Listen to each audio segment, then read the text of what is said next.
भगवान कहते हैं कि आरुक्षो मुनिर्योगम कर्म कारणोच्यते। इसमें कर्म करना ही कारण है। सर्वप्रथम जब वह योग में आरूढ़ होने की इच्छा वाला साधक आता है तो उसके लिए कर्म कारण होता है। अर्थात कहने का तात्पर्य कि कोई भी व्यक्ति जब जन्म लेता है, संसार में आता है, बड़ा होता है, बढ़ता है, तो उसको साथ मिलता है, वह अकेला नहीं रह सकता।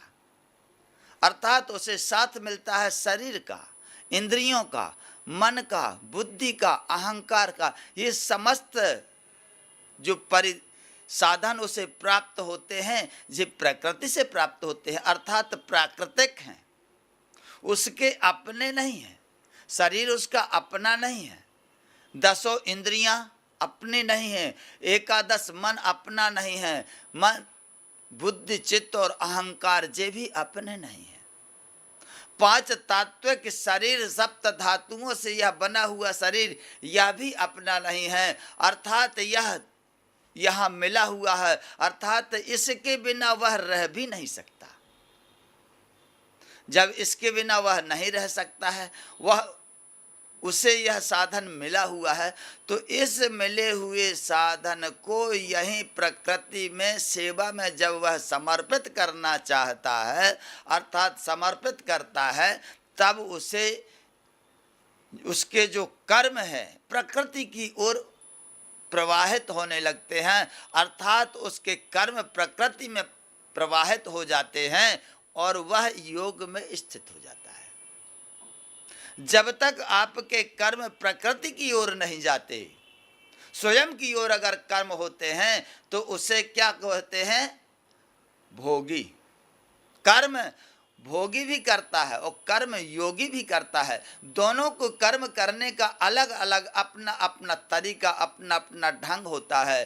कर्म योगी कर्म दूसरे के सुख को देने के लिए करता है, अर्थात उसका तात्पर्य होता है दूसरे के कष्टों को दूर करने का, दूसरों के कष्टों को दूर करने के लिए वह कर्म करता है।